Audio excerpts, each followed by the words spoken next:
We are studying in 2 Timothy chapter 4. We have completed till verse 5. ನಾವು 2ನೇ ತಿಮೋಥಿಯನಿಗೆ ಬರೆದ ಪತ್ರಿಕೆ 4ನೇ ಅಧ್ಯಾಯವನ್ನು ಅಧ್ಯಯನ ಮಾಡುತ್ತಿದ್ದೇವೆ. 5ನೇ ವಚನದವರೆಗೆ ನಾವು ಅಧ್ಯಯನವನ್ನು ಮುಗಿಸಿದ್ದೇವೆ. Paul is giving his final charge to his faithful disciple Timothy, his beloved son. ಪೌಲನು ತನ್ನ ಆ ಕಡೆಯ ಆ ಒಂದು ಆಜ್ಞೆಯನ್ನ ತನ್ನ ಪ್ರೀತಿಯ ಸಹೋದರನು ಮತ್ತು ಜೊತೆ ಸೇವಕನಾದಂತಹ ತಿಮೋಥಿಯನಿಗೆ ಕೊಡುತ್ತಾ ಇದ್ದಾನೆ. Already in chapter 3 he has told that perilous time will come in the last days. ಈಗಾಗಲೇ ಆತನು 3ನೇ ಅಧ್ಯಾಯದಲ್ಲಿ ಕಡೆಯ ದಿನಗಳು ಕಠಿಣವಾದಂತಹ ಅಥವಾ ಘೋರವಾದಂತಹ ದಿನಗಳು ಬರುತ್ತವೆ ಎಂಬುದಾಗಿ ಆತನಿಗೆ ಹೇಳಿದನು. And in chapter 4 he is telling one of the sign of that perilous time is people will not endure sound doctrine. ಮತ್ತು ಆತನು 4ನೇ ಅಧ್ಯಾಯದಲ್ಲಿ ಆ ಕಡೆಯ ಘೋರವಾದ ಅಥವಾ ಉಗ್ರವಾದ ದಿನಗಳ ಆ ಇನ್ನೊಂದು ಸೂಚನೆ ಏನಂತ ಅಂದರೆ ಸುಳ್ಳು ಬೋಧನೆ, ಜನರು ಸ್ವಸ್ಥ ಬೋಧನೆಯನ್ನ ಸಹಿಸಿಕೊಳ್ಳದವರಾಗಿರುತ್ತಾರೆ ಎಂಬುದಾಗಿ ಹೇಳುತ್ತಾನೆ. The people want messages that will itch their ears, and there will be leaders who are willing to give that kind of message. ಜನರು ತಮಗೆ ಇಷ್ಟವಾದಂತಹ ತೀಟೆ ಕಿವಿಗಳುಳ್ಳವರಾಗಿ ತಮಗೆ ಇಷ್ಟ ಬಂದಂತಹ ಬೋಧನೆಯನ್ನ ಕೇಳುವುದರಲ್ಲಿ ಮನಸ್ಸಿರುವವರಾಗಿರುತ್ತಾರೆ ಮತ್ತು ಅದೇ ರೀತಿಯಾದಂತಹ ಬೋಧಕರು ಸಹ ದಿನದಲ್ಲಿ ಇರುತ್ತಾರೆ ಎಂಬುದಾಗಿ ಆತನು. So what the patient want, that's what the doctor will give. ರೋಗಿಗೆ ಏನು ಬೇಕಾಗಿದೆಯೋ ಅದನ್ನೇ ವೈದ್ಯನು ಕೂಡ ಕೊಡುವವನಾಗಿದ್ದಾನೆ. I think that the word has to be corrected. Not ಬೇಕಾಗಿರೋದು, ರೋಗಿ ಇಚ್ಛಿಸುವುದು. They want sweet medicine that will be very sweet, but medicine will be bitter sometimes. So what the ರೋಗಿ ಇಚ್ಛಿಸಿರೋದಲ್ವಾ, and that's what the doctor, and both are happy. The patient is happy and the doctor is happy, but the disease will not go. ಇಲ್ಲಿ ಇನ್ನೊಂದು ಮಾತಿನಲ್ಲಿ ಹೇಳೋದಾದ್ರೆ, ಸರಿಯಾಗಿ ಹೇಳಬೇಕಾದ್ರೆ, ರೋಗಿ ಯಾವುದನ್ನು ಇಷ್ಟಪಡುತ್ತಾನೋ ಇಚ್ಛಿಸುತ್ತಾನೋ ಅದನ್ನೇ ವೈದ್ಯರು ಕೊಡುತ್ತಾರೆ. ಅನೇಕ ಸಂದರ್ಭಗಳಲ್ಲಿ ಔಷಧಿ ಅದು ಕಹಿಯಾಗಿರುತ್ತದೆ, ಆದರೆ ರೋಗಿಗೆ ಸಿಹಿಯಾದಂತಹ ಒಂದು ಔಷಧ ಬೇಕಾಗಿರುತ್ತದೆ. ಆದರೆ ಆ ಔಷಧದಿಂದ ಆತನಿಗೆ ಆ ರೋಗವು ಕೆಲವು ಸಮಯಗಳಲ್ಲಿ ಗುಣವಾಗುವುದಿಲ್ಲ. And Paul is giving that very serious charge. It's a military phrase, a command that you preach the word. ಪೌಲನು ಇಲ್ಲಿ ತಿಮೋಥಿಯನಿಗೆ ಅತ್ಯಂತ ಗಂಭೀರವಾದಂತಹ ಆಜ್ಞೆಯನ್ನು ಕೊಡುವವನಾಗಿರುತ್ತಾನೆ. ಸೈನಿಕರಿಗೆ ಅವರ ಸೈನ್ಯದ ಯಜಮಾನರಿಂದ ಸಿಗುವ, ಅಧಿಕಾರಿಗಳಿಂದ ಸಿಗುವ ಆ ಒಂದು ಆಜ್ಞೆಗೆ ತಕ್ಕ ಹಾಗೆ ಆಜ್ಞೆ ಮಾಡುವವನಾಗಿ ನೀನು ದೇವರ ವಾಕ್ಯವನ್ನ ಸಾರುವವನಾಗಿರು ಎಂಬುದಾಗಿ ಹೇಳುತ್ತಾನೆ. That is the emphasis in these last days. The only remedy for all our problem is the word of God. ಕಡೆಯ ದಿನಗಳಲ್ಲಿ ದೇವರ ವಾಕ್ಯ ಒತ್ತಿ ಹೇಳುವಂಥದ್ದು ಅದೇ ಆಗಿದೆ. ನಮ್ಮ ಎಲ್ಲಾ ಸಮಸ್ಯೆಗಳಿಗೂ ಇರುವಂತಹ ಆ ಒಂದು ಪರಿಹಾರ ದೇವರ ವಾಕ್ಯವೇ ಆಗಿದೆ. So, but before that, in verse 1, we looked at Paul is giving this charge in the presence of God and Jesus Christ who is going to judge the living and the dead. ನಾವು ಅದಕ್ಕಿಂತ ಮುಂಚಿತವಾಗಿ 4ನೇ ಅಧ್ಯಾಯದ 1ನೇ ವಚನದಲ್ಲಿ ಆತನು ತಿಮೋಥಿಯನಿಗೆ ಪೌಲನು ಈ ಒಂದು ಆಜ್ಞೆಯನ್ನ ಯಾರ ಮುಂದೆ ಕೊಡುತ್ತಾನೆ ಅಂದ್ರೆ ಯೇಸು ಕ್ರಿಸ್ತನ ಮುಂದೆ ಮತ್ತು ಸತ್ತವರಿಗೂ ಬದುಕಿರುವವರಿಗೂ ನ್ಯಾಯ ತೀರಿಸುವ ಯೇಸು ಸ್ವಾಮಿಯ ಮುಂದೆ ಆತನು ಈ ಒಂದು ಆಜ್ಞೆಯನ್ನ ಕೊಡುತ್ತಿದ್ದೇನೆ ಎಂಬುದಾಗಿ ಹೇಳುತ್ತಾನೆ. Now I understand. I went a little fast last week about this important topic of the judgment. ನನಗೆ ಅರ್ಥವಾಗುತ್ತದೆ. ಕಳೆದ ವಾರ ನಾನು ಈ ಒಂದು ನ್ಯಾಯ ತೀರ್ಪಿನ ಕುರಿತಾಗಿ ಸ್ವಲ್ಪ ವೇಗವಾಗಿ ಅಧ್ಯಯನವನ್ನ ಮುಗಿಸಿದೆನು. But I understood that some believers didn't understand it fully. So I wanted to take a few minutes to explain some of the summary about the judgments in the Bible. ನನಗೆ ಗೊತ್ತಾಯಿತು ಕೆಲವು ವಿಶ್ವಾಸಿಗಳಿಗೆ ಈ ಒಂದು ಆ ನ್ಯಾಯ ತೀರ್ಪಿನ ಅಂತ್ಯ ದಿನದ ನ್ಯಾಯ ತೀರ್ಪಿನ ಕುರಿತಾಗಿ ಸರಿಯಾಗಿ ಅರ್ಥವಾಗಲಿಲ್ಲ ಎಂಬುದಾಗಿ. ಆದ್ದರಿಂದ ನಾನು ಆ ನ್ಯಾಯ ತೀರ್ಪಿನ ಕುರಿತಾಗಿ ವಿವರಣೆ ಹೇಳಲಿಕ್ಕೆ ಕೆಲವು ಸಮಯಗಳನ್ನು ನಾನು ತೆಗೆದುಕೊಳ್ಳುತ್ತೇನೆ. First of all, realize that as believers, born again believers, we don't have the judgment of the great white throne. our judgment is taken by the Lord Jesus Christ for our sins on the cross of Calvary. ಮೊದಲನೇದಾಗಿ ನಾವು ಅರ್ಥ ಮಾಡಿಕೊಳ್ಳಬೇಕು ಏನೆಂದರೆ, ವಿಶ್ವಾಸಿಗಳಾದಂತಹ ನಮಗೆ ಆ ಮಹಿಮೆಯ ಬಿಳಿ ಸಿಂಹಾಸನದ ಮುಂದೆ ನ್ಯಾಯ ತೀರ್ಪು ಆಗುವುದಿಲ್ಲ. ಯಾಕಂದರೆ ನಮಗಾಗಬೇಕಾದಂತಹ ನ್ಯಾಯ ತೀರ್ಪನ್ನ ಯೇಸು ಕ್ರಿಸ್ತನು ತನ್ನ ಮೇಲೆ ತೆಗೆದುಕೊಂಡು ಆ ಶಿಲುಬೆ ಮೇಲೆ ಆತನು ಮಾಡಿ ಮುಗಿಸಿದನು. Romans 8:1 says there is no condemnation to those who are in Christ. ರೋಮಾಪುರದವರಿಗೆ ಬರೆದ ಪತ್ರಿಕೆ 8ನೇ ಅಧ್ಯಾಯ 1ನೇ ವಚನವು ಏನು ಹೇಳುತ್ತದೆ ಎಂಬುದಾಗಿ ಹೇಳುವುದಾದರೆ, ಕ್ರಿಸ್ತನಲ್ಲಿರುವವರಿಗೆ ನ್ಯಾಯ ತೀರ್ಪು ಇಲ್ಲವೇ ಇಲ್ಲ ಎಂಬುದಾಗಿ ಅದು ಹೇಳುತ್ತದೆ. ಅಪರಾಧ ನಿರ್ಣಯವಲ್ಲ, there is condemnation. ಅಪರಾಧ ಇಲ್ಲವೇ ಇಲ್ಲ, ಇದು ಡಬಲ್ ಶೂರ್ ಎಂಬುದಾಗಿ ಹೇಳುತ್ತದೆ. Okay, but at the same time there are three kinds of judgment that we ಆದರೆ we will be judged in three different ways as believers. ಆದರೆ ವಿಶ್ವಾಸಿಗಳಾದಂತ ನಾವು 3 ವಿಭಿನ್ನ ರೀತಿಯಲ್ಲಿ ನಾವು ನ್ಯಾಯ ತೀರ್ಪಿಗೆ ಒಳಗಾಗುತ್ತೇವೆ ದೇವರಿಂದ.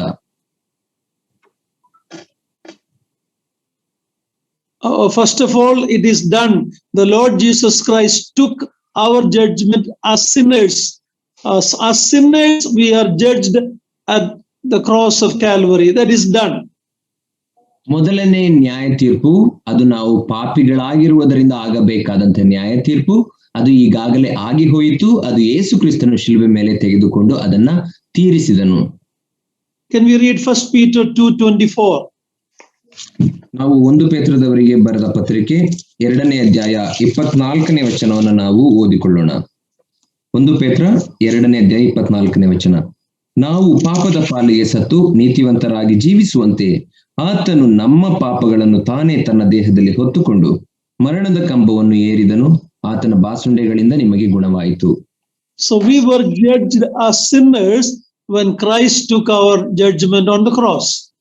ಆದ್ದರಿಂದ ನಮಗೆ ಪಾಪಿಗಳಾಗಿರುವಾಗ ಪಾಪಿಗಳಿಗಾಗಬೇಕಂತ ಶಿಕ್ಷೆಯನ್ನ ಈಗಾಗಲೇ ಆಗಿ ಹೋಯಿತು. ಅದನ್ನು ಯೇಸು ಕ್ರಿಸ್ತನು ಶಿಲುಬೆ ಮೇಲೆ ಹೊತ್ತು ತೀರಿಸಿದನು. Now we are the sons or the children of God. ನಾವು ಈಗ ದೇವರ ಮಕ್ಕಳು ಅಥವಾ ಮಗನಾಗಿದ್ದೇವೆ. While we are living in this world, God will judge us as sons. ನಾವು ಈ ಲೋಕದಲ್ಲಿ ಜೀವಿಸುವಾಗ ದೇವರು ನಮ್ಮನ್ನ ತನ್ನ ಮಕ್ಕಳು ಎಂಬುದಾಗಿ ನೆನೆಸಿ ನಮಗೆ ಆತನು ನೀತಿ ಶಿಕ್ಷೆಯನ್ನ ಮಾಡುತ್ತಾನೆ. Let's read 1 Corinthians 11:30. ನಾವು 1 ಕೊರಿಂಥದವರಿಗೆ ಬರೆದ ಪತ್ರಿಕೆ 11ನೇ ಅಧ್ಯಾಯ 30ನೇ ವಚನವನ್ನು ನಾವು ಓದಿಕೊಳ್ಳೋಣ. 1 Corinthians 11:30. 1 ಕೊರಿಂಥದವರಿಗೆ ಬರೆದ ಪತ್ರಿಕೆ 11ನೇ ಅಧ್ಯಾಯ 30ನೇ ವಚನದಿಂದ, ಈ ಕಾರಣದಿಂದಲೇ ನಿಮ್ಮಲ್ಲಿ ಬಹುಮಂದಿ ಬಲಹೀನರು ರೋಗಿಗಳು ಆಗಿದ್ದಾರೆ ಮತ್ತು ಅನೇಕರು ಸಾಯುತ್ತಾರೆ. So we are judged or disciplined as sons while we are in this world. ನಾವು ಈ ಲೋಕದಲ್ಲಿ ಜೀವಿಸುವಾಗ ದೇವರ ಮಕ್ಕಳಾಗಿರುವ ಕಾರಣಕ್ಕಾಗಿ ನಮ್ಮನ್ನ ದೇವರು ಶಿಕ್ಷೆಗೆ ಒಳಪಡಿಸುತ್ತಾನೆ ಅಥವಾ ನೀತಿ ಶಿಕ್ಷೆಗೆ ಒಳಪಡಿಸುತ್ತಾನೆ. Hebrews 12 talks about the father's discipline for his children. ಇಬ್ರಿಯದವರಿಗೆ ಬರೆದ ಪತ್ರಿಕೆ 12ನೇ ಅಧ್ಯಾಯವು ದೇವರು ತನ್ನ ಮಕ್ಕಳನ್ನ ಯಾವ ರೀತಿ ಶಿಕ್ಷಿಸುತ್ತಾನೆ ಎಂಬುದರ ಕುರಿತಾಗಿ ಮಾತನಾಡುತ್ತದೆ. Now in the future we will be judged as servants. ಭವಿಷ್ಯತ್ತಿನಲ್ಲಿ ನಾವು ಆತನ ಸೇವಕರ ಹಾಗೆ ನಾವು ತೀರ್ಪಿಗೆ ಒಳಗಾಗುತ್ತೇವೆ. Let's read 2 Corinthians 5:10. ನಾವು 2 ಕೊರಿಂಥದವರಿಗೆ ಬರೆದ ಪತ್ರಿಕೆ 5ನೇ ಅಧ್ಯಾಯ 10ನೇ ವಚನವನ್ನ ಓದಿಕೊಳ್ಳೋಣ. 2 ಕೊರಿಂಥ 5:10. ಯಾಕಂದರೆ ಪ್ರತಿಯೊಬ್ಬನು ತನ್ನ ದೇಹದ ಮೂಲಕ ನಡೆಸಿದ ಒಳ್ಳೆಯದಕ್ಕಾಗಲಿ ಕೆಟ್ಟದಕ್ಕಾಗಲಿ ಸರಿಯಾಗಿ ಪ್ರತಿಫಲವನ್ನು ಹೊಂದುವುದಕ್ಕೋಸ್ಕರ ನಾವೆಲ್ಲರೂ ಕ್ರಿಸ್ತನ ನ್ಯಾಯಾಸನದ ಮುಂದೆ ಯಥಾಸ್ಥಿತಿಯಲ್ಲಿ ಕಾಣಿಸಿಕೊಳ್ಳಬೇಕು. And what will happen at that judgment is also mentioned in 1 Corinthians 3:10-15. ಆ ಕ್ರಿಸ್ತನ ನ್ಯಾಯಾಸನದ ಮುಂದೆ ಆಗುವಂತ ನ್ಯಾಯ ತೀರ್ಪಿನ ಕುರಿತಾಗಿ 1 ಕೊರಿಂಥದವರಿಗೆ ಬರೆದ ಪತ್ರಿಕೆ 3ನೇ ಅಧ್ಯಾಯ 15ನೇ ವಚನದಲ್ಲಿಯೂ ಕೂಡ ಕೊಡಲ್ಪಟ್ಟಿದೆ. 10-15. 10ರಿಂದ 15ನೇ ವಚನದವರೆಗೆ. 1 ಕೊರಿಂಥ 3ನೇ ಅಧ್ಯಾಯ 10ರಿಂದ 15ನೇ ವಚನ. Is it 1 Corinthians, uncle? Yes, 1 Corinthians 3, 10 to 15. Okay. ದೇವರು ನನಗೆ ಕೃಪೆಯಿಂದ ಒಪ್ಪಿಸಿದ ಕೆಲಸವನ್ನು ನಡೆಸಿ ನಾನು ಪ್ರವೀಣ ಶಿಲ್ಪಿಯಂತೆ ಅಸ್ತಿವಾರ ಹಾಕಿದೆನು, ಮತ್ತೊಬ್ಬನು ಅದರ ಮೇಲೆ ಕಟ್ಟುತ್ತಾನೆ. ಪ್ರತಿಯೊಬ್ಬನು ತಾನು ಅದರ ಮೇಲೆ ಎಂಥದನ್ನು ಕಟ್ಟುತ್ತಾನೋ ಎಚ್ಚರಿಕೆಯಾಗಿರಬೇಕು. ಹಾಕಿರುವ ಅಸ್ತಿವಾರವು ಯೇಸು ಕ್ರಿಸ್ತನೇ. ಆ ಅಸ್ತಿವಾರವನ್ನಲ್ಲದೆ ಮತ್ತೊಂದು ಅಸ್ತಿವಾರವನ್ನು ಯಾರೂ ಹಾಕಲಾರರಷ್ಟೇ. ಆ ಅಸ್ತಿವಾರದ ಮೇಲೆ ಚಿನ್ನ, ಬೆಳ್ಳಿ, ರತ್ನ, ಕಟ್ಟಿಗೆ, ಹುಲ್ಲು, ಆಪು ಮುಂತಾದವುಗಳಲ್ಲಿ ಯಾವುದರಿಂದ ಕಟ್ಟಿದರೂ ಅವನವನ ಕೆಲಸವು ವ್ಯಕ್ತವಾಗುವುದು. ಕ್ರಿಸ್ತನು ಬರುವ ದಿನವು ಬೆಂಕಿಯೊಡನೆ ಉದಯವಾಗಿ ಆ ಕೆಲಸವನ್ನು ಸ್ಪಷ್ಟವಾಗಿ ತೋರಿಸುವುದು. ಅವನವನ ಕೆಲಸವೆಂಥದೋ ಆ ಬೆಂಕಿ ಶೋಧಿಸುವುದು. ಒಬ್ಬನು ಆ ಅಸ್ತಿವಾರದ ಮೇಲೆ ಕಟ್ಟಿದ್ದು ಉಳಿದರೆ ಅವನಿಗೆ ಸಂಬಳ ಬರುವುದು. ಒಬ್ಬನು ಕಟ್ಟಿದ್ದು ಸುಟ್ಟು ಹೋದರೆ ಅವನಿಗೆ ಸಂಬಳವು ನಷ್ಟವಾಗುವುದು. ತಾನಾದರೂ ರಕ್ಷಣೆ ಹೊಂದುವನು, ಆದರೆ ಬೆಂಕಿಯೊಳಗಿಂದ ತಪ್ಪಿಸಿಕೊಂಡವನ ಹಾಗಿರುವನು. So these two passages, 1 Corinthians 3 and 2 Corinthians 5, talks about the judgment at the judgment seat of Christ only for believers. ಇಲ್ಲಿ ವಿಶ್ವಾಸಿಗಳಿಗಾಗಿ ಮಾತ್ರ ಕ್ರಿಸ್ತನ ನ್ಯಾಯಾಸನದ ಮುಂದೆ ಆಗುವಂತ ನ್ಯಾಯ ತೀರ್ಪಿನ ಕುರಿತಾಗಿ ಈ 1 ಕೊರಿಂಥದವರಿಗೆ ಬರೆದ ಪತ್ರಿಕೆ 3ನೇ ಅಧ್ಯಾಯ ಮತ್ತು 2 ಕೊರಿಂಥದವರಿಗೆ ಬರೆದ ಪತ್ರಿಕೆ 5ನೇ ಅಧ್ಯಾಯಗಳು ಮಾತನಾಡುತ್ತವೆ. Now be assured, it is not judgment for our sins. That was already done at the Calvary. ಈ ವಿಷಯ ನಿಮಗೆ ಸ್ಪಷ್ಟವಾಗಿರಲಿ, ಏನೆಂದರೆ ಅಲ್ಲಿ ಆಗುವಂತ ಕ್ರಿಸ್ತ ನ್ಯಾಯಾಸನದ ಮುಂದೆ ಆಗುವಂತ ನ್ಯಾಯ ತೀರ್ಪು ಅದು ನಮ್ಮ ಪಾಪಗಳಿಗಾಗಿ ಮಾಡುವಂತ ನ್ಯಾಯ ತೀರ್ಪಲ್ಲ, ಅದು ಈಗಾಗಲೇ ಯೇಸು ಕ್ರಿಸ್ತನು ಶಿಲುಬೆ ಮೇಲೆ ಮಾಡಿ ತೀರಿಸಿದ್ದಾನೆ. But the sins that we commit while we living here as God's children, as sons, will be judged here in this world, as we read in 1 Corinthians 11:30. For this reason, some of you are weak, some are sick, and some die. ಆದರೆ ನಾವು ವಿಶ್ವಾಸಿಗಳಾಗಿ ದೇವರ ಮಕ್ಕಳಾಗಿ ಈ ಲೋಕದಲ್ಲಿ ಜೀವಿಸುವಾಗ ನಮ್ಮ ದೇಹದ ಮೂಲಕ ಮಾಡುವಂತಹ ಪಾಪಗಳಿಗೆ ನಮಗೆ ಅಲ್ಲಿ ನ್ಯಾಯ ತೀರ್ಪಾಗುವುದಿಲ್ಲ, ಬದಲಾಗಿ ಈ ಲೋಕದಲ್ಲಿಯೇ ದೇವರು ನಮಗೆ ನ್ಯಾಯ ತೀರ್ಪನ್ನ ಮಾಡುತ್ತಾರೆ. ಅದನ್ನೇ ನಾವು 1 ಕೊರಿಂಥದವರಿಗೆ ಬರೆದ ಪತ್ರಿಕೆ 11ನೇ ಅಧ್ಯಾಯ 30ನೇ ವಚನದಲ್ಲಿ ನೋಡುತ್ತೇವೆ. ಆದ್ದರಿಂದ ನಿಮ್ಮಲ್ಲಿ ಅನೇಕ ಮಂದಿ ಬಲಹೀನರು, ರೋಗಿಗಳು ಆಗಿದ್ದೀರಿ, ಅನೇಕರು ಸಾಯುತ್ತೀರಿ ಎಂಬುದಾಗಿ ಅಲ್ಲಿ ಹೇಳಲ್ಪಟ್ಟಿದೆ. Now, if you want to avoid that disciplinary hand of God on us, we need to self-judge ourselves. ನಮ್ಮನ್ನೇ ಪರೀಕ್ಷಿಸಿ, ನಮ್ಮನ್ನೇ ಜಡ್ಜ್ ಮಾಡು. If you judge ourselves, if I judge myself, I will not be judged by God. ಆದ್ದರಿಂದ ನಾವು ದೇವರ ಆ ಶಿಸ್ತಿನ ನ್ಯಾಯಕ್ರಮಕ್ಕೆ ಒಳಪಡದೆ ಇರುವುದಕ್ಕಾಗಿ ನಮ್ಮನ್ನೇ ನಾವು ಪರೀಕ್ಷಿಸಿಕೊಂಡು, ನಮ್ಮನ್ನೇ ನಾವು ನ್ಯಾಯ ತೀರಿಸಿಕೊಂಡು ನಾವು ದೇವರಿಗಾಗಿ ಮೆಚ್ಚುಗೆ ಜೀವಿತವನ್ನ ಜೀವಿಸಬೇಕು. So that believers judgment or discipline, better to say discipline from the Father, is in this life.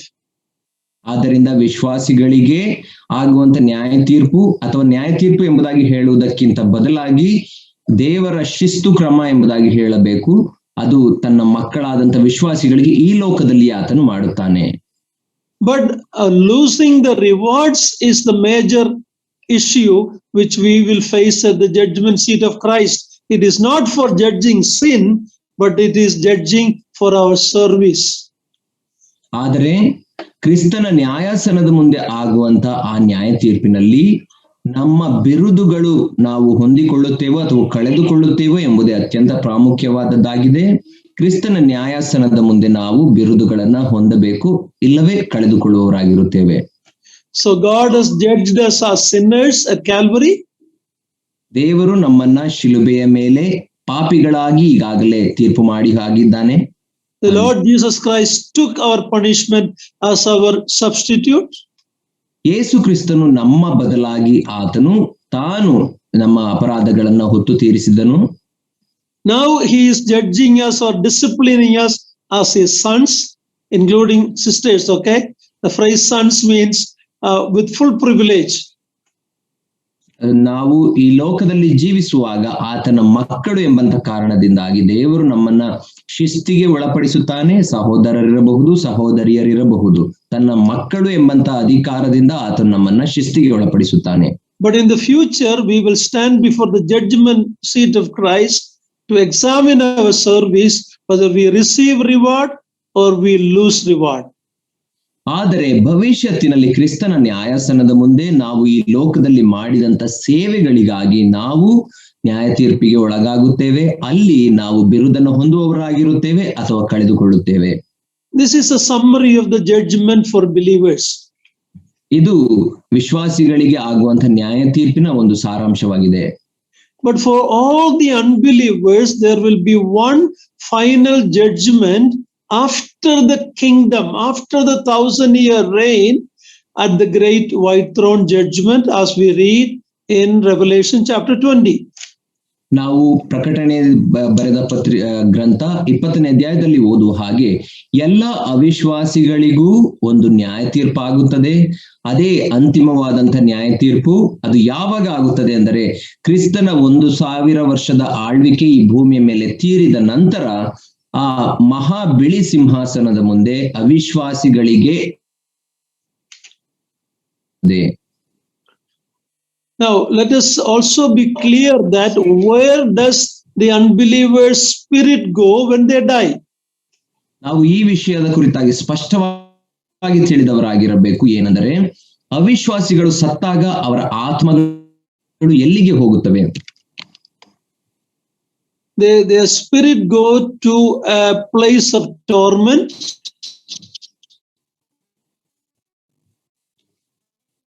Hello.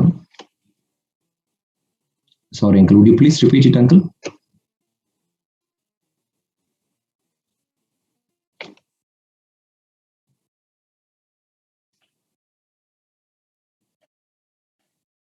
Hello.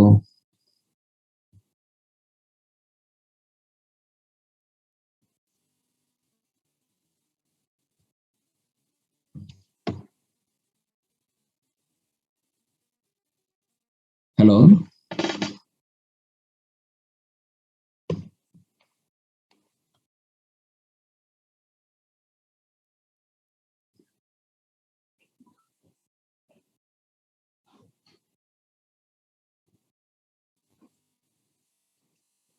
Dharanjan, can you hear me? Yes, uncle. Now I can hear you. Okay. The unbeliever's spirit go to a place of torment, yadana sthala, when they die. ಅವಿಶ್ವಾಸಿಗಳು ಸತ್ತಾಗ ಅವರ ಆತ್ಮಗಳು ಯಾತನೆಯ ಸ್ಥಳಕ್ಕೆ ಹೋಗುವಂತದ್ದಾಗಿದೆ. Their body and the believer's body, when we die, goes to the ground, go to the earth, go to the tomb. ಅವರ ದೇಹ ಇರಬಹುದು ಅಥವಾ ವಿಶ್ವಾಸಿಗಳ ದೇಹ ಇರಬಹುದು. ಅದು ಸತ್ತಾಗ ಭೌತಿಕ ದೇಹವು ಅದು ಸಮಾಧಿ ಸೇರುತ್ತದೆ. The believers in the New Testament era of the church age, when we die, our spirit immediately goes into the presence of the Lord Jesus Christ. ಹೊಸ ಒಡಂಬಡಿಕೆಯ ವಿಶ್ವಾಸಿಗಳಾದಂತಹ ನಾವು ಆ ಕೃಪೆಯ ಕಾಲದಲ್ಲಿ ಜೀವಿಸುತ್ತಾ ಇರುವಂತಹ ನಮ್ಮ ಆತ್ಮಗಳು ನಾವು ಸತ್ತ ನಂತರ ಅದು ಯೇಸು ಕ್ರಿಸ್ತನ ಬಳಿಗೆ ಅವು ಹೋಗುವಂತದ್ದಾಗಿದೆ. Absent from the body, present with the Lord. Apostle Paul explains that in Philippians.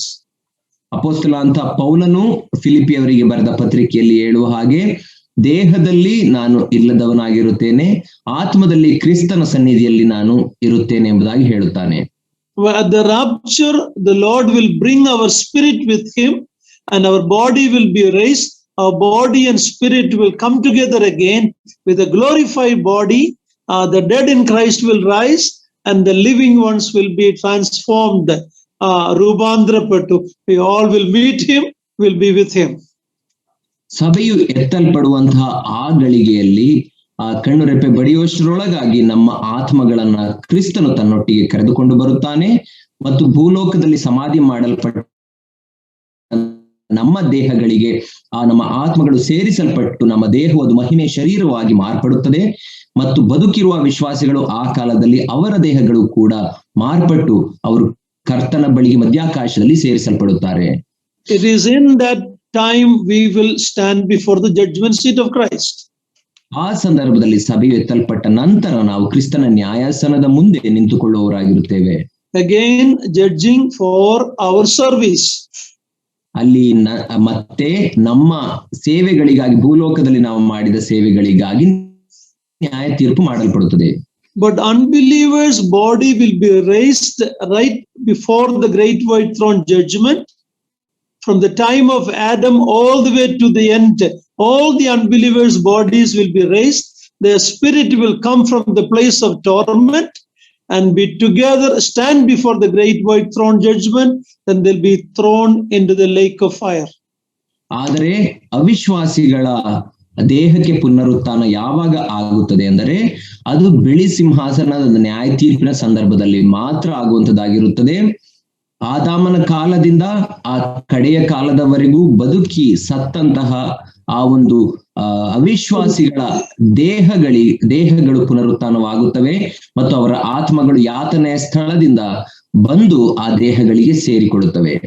We have studied this when we were covering Thessalonian epistle. ನಾವು ಥೆಸಲೋನಿಕದವರಿಗೆ ಬರೆದ ಪತ್ರಿಕೆಯನ್ನ ಅಧ್ಯಯನ ಮಾಡುವಾಗ ಈ ಎಲ್ಲಾ ವಿಷಯಗಳನ್ನ ನಾವು ಅಧ್ಯಯನ ಮಾಡಿದ್ದೇವೆ.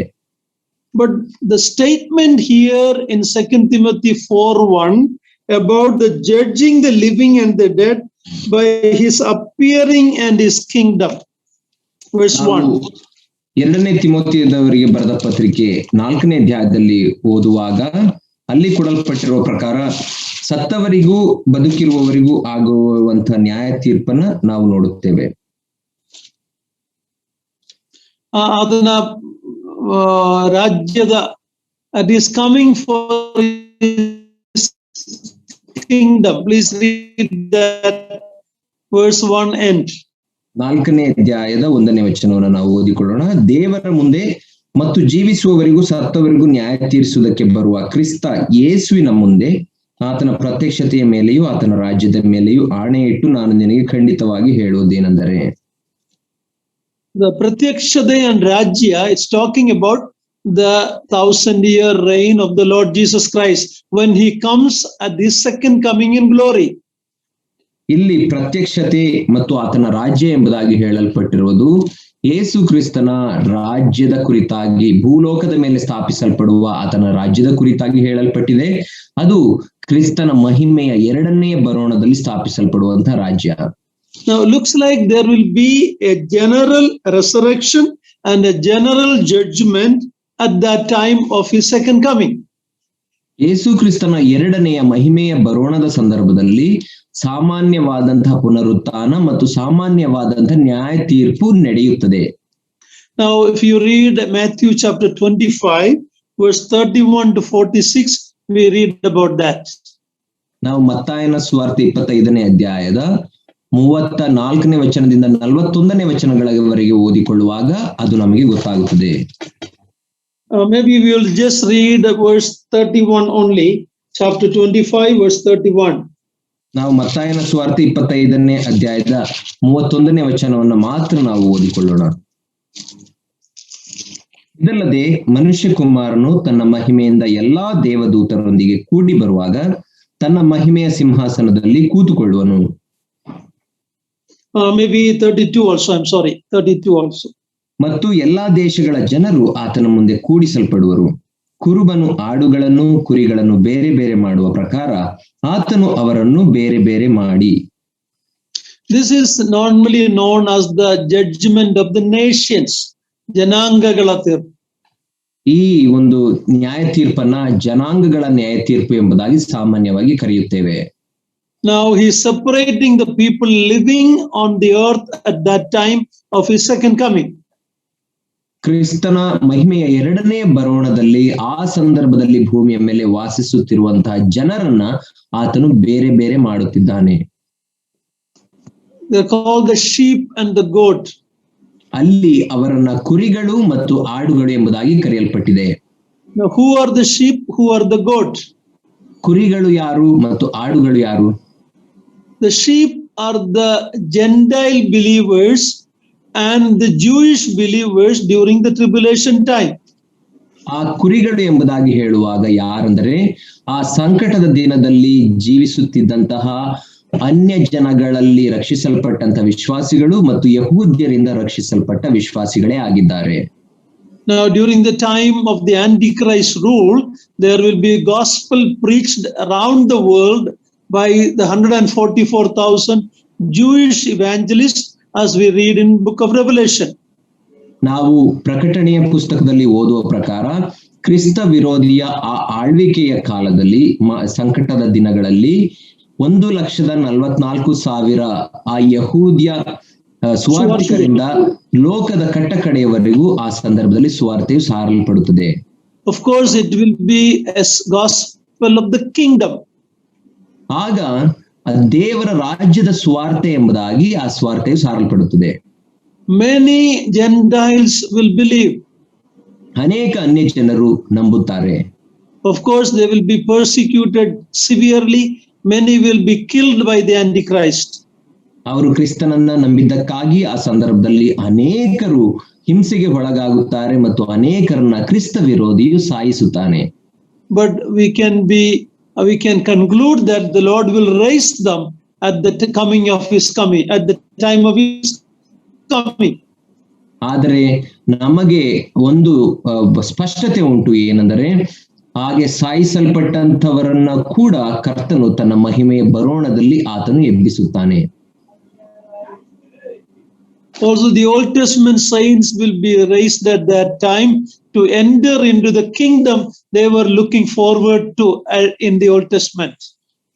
ಆಗ ಹಳೆ ಒಡಂಬಡಿಕೆಯ ವಿಶ್ವಾಸಿಗಳು ಕ್ರಿಸ್ತನ ರಾಜ್ಯವನ್ನ ಎದುರು ನೋಡುತ್ತಾ ಜೀವಿಸುತ್ತಿದ್ದಂತಹ ವಿಶ್ವಾಸಿಗಳು ಅವರು ಕೂಡ ಆ ಸಂದರ್ಭದಲ್ಲಿ ಎಬ್ಬಿಸಲ್ಪಡುತ್ತಾರೆ.